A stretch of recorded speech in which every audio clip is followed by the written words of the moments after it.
Hi everybody, here's Christian, and this is Teamwork Cast. My lance hurts. My lance hurts. I'm gonna put some ointment on it. It really needs it.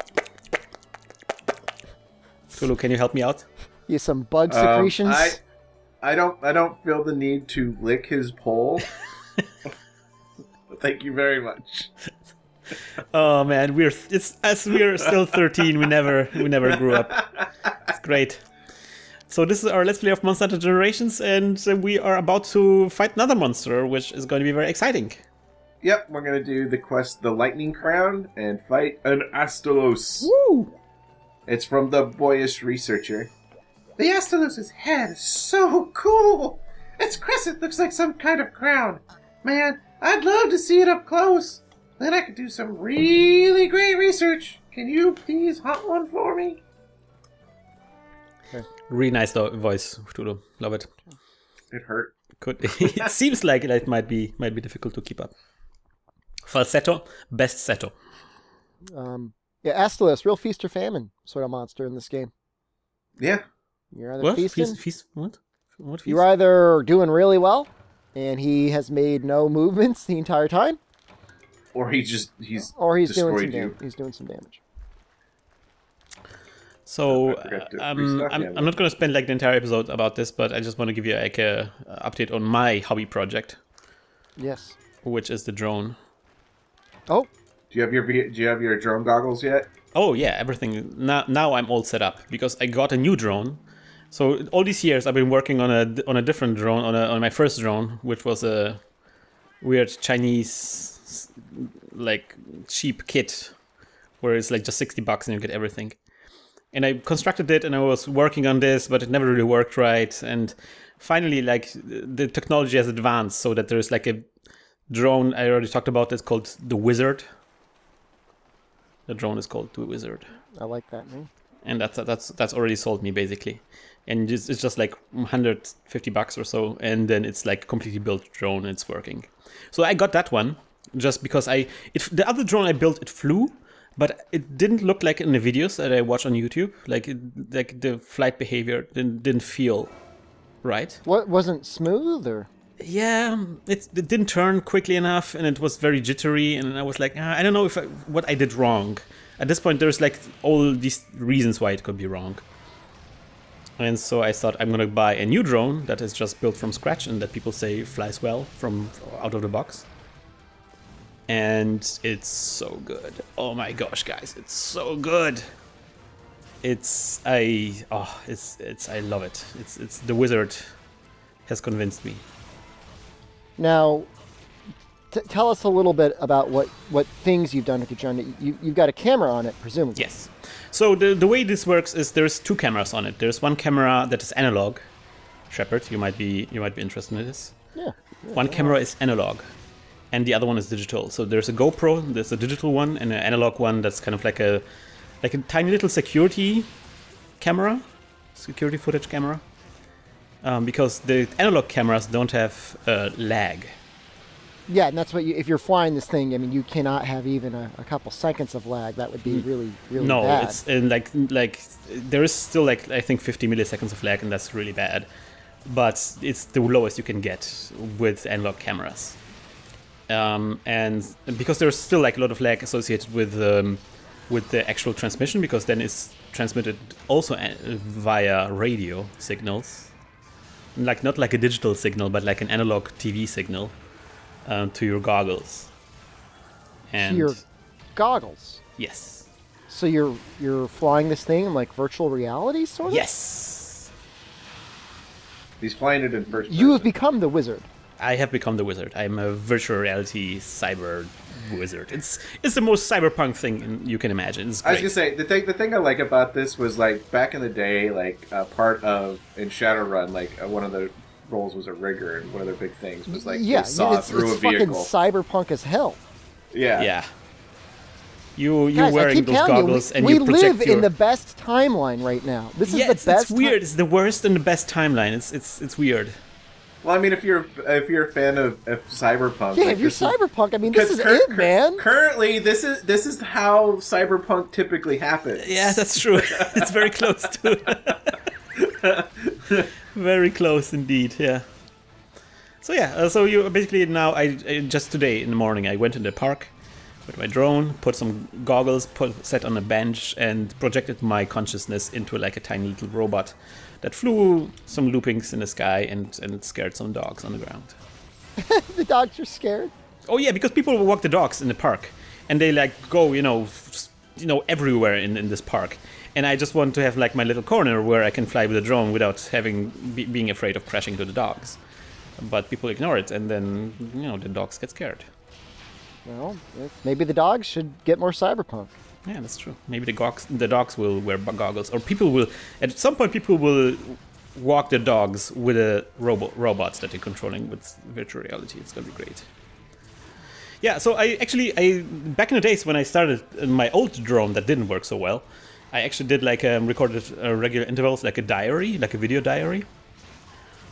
And I wanted to release them once I'm kind of like I made it. So now I made it, but sadly the drone that I made it with is a different drone I've been working on. So I don't know what to do with that. But I might actually record some videos, maybe like a summary of what the journey I went through. It's an evolution.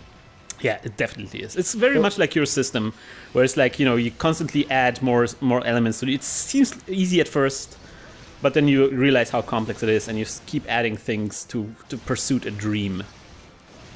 And I have a hazy recollection of spending several $100s on a high-quality RGB SCART switcher, and I don't even have more than one system under RGB SCART.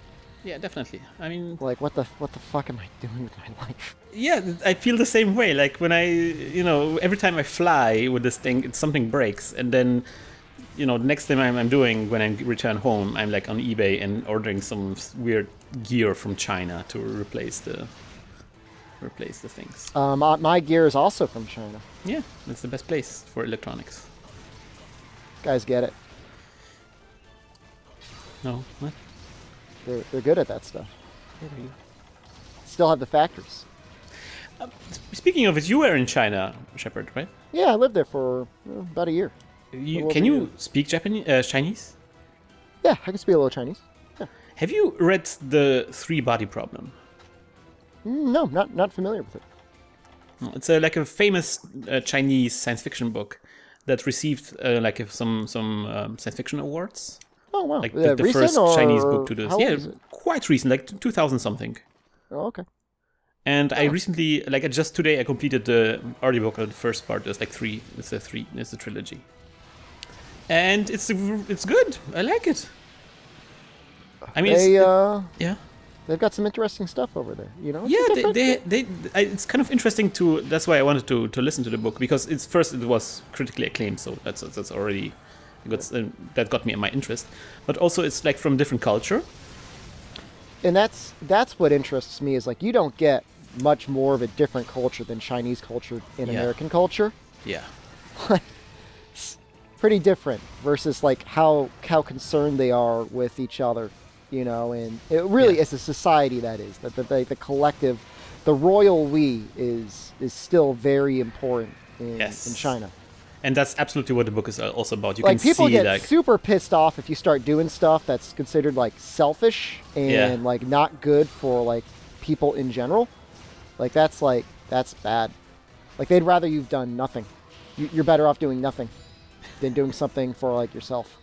Yeah, and the book is actually touching exactly this thing. Like it's about people. It's about an alien invasion. Yep.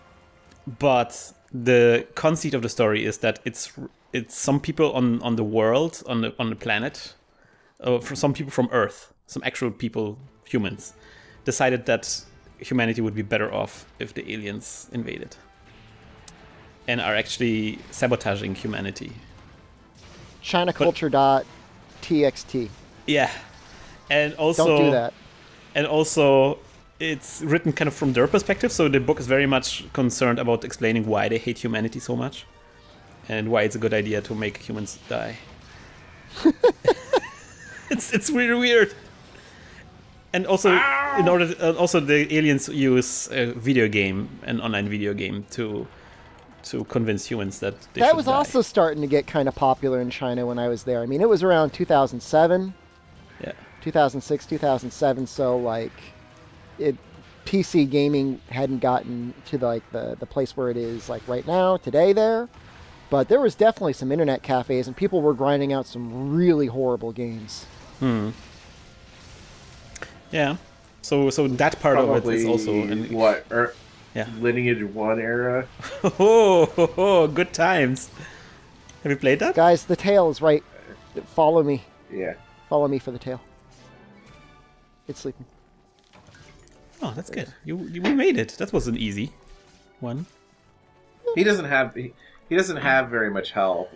He just is very all flash, high no damage substance. and all in your face. Razzle dazzle. Yep. Yeah, he's like one of your drones, Christian. Razzle dazzle, and then he breaks. Well, yes. Then we need to get some more parts from China to fix him again.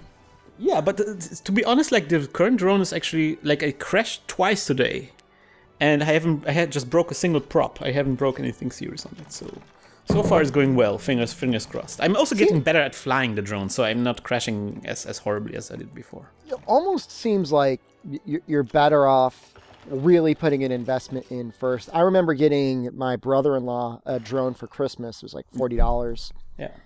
And it was like one of those little tiny like handheld ones.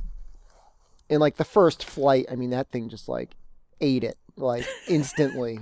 It's like hovered up out of his hands and like went straight into the ceiling and then straight down into the carpet. And then one of like the gears like sucked up a thread and then like, all right, well, that was a fun 10 seconds. I bought you for $40. Yeah, so that's why I would suggest, like, if you want to get into FPV is called first-person view flying, drone flying, then you definitely want to have a drone that you can repair, because it will break. It will constantly break, and you want to have something that you can actually repair, that you can buy, like, you know, replacement parts for and stuff like that. Oh yeah, so yeah, we're gonna move on. If you want me to do a video on my drone stuff, then let me know. Then I maybe prepare something. Otherwise, yes, three-body problem is something I would also recommend. There is a movie that they're making from China. Yeah, they're getting into the movies pretty hard, which is exciting. The Great Wall recently came out. It's got Matt Damon though. That's kind of weird. Matt Damon. Strange.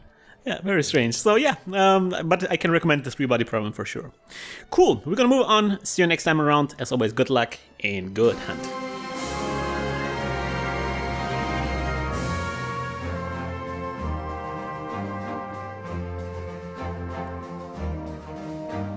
Bye, meow. Matt Damon.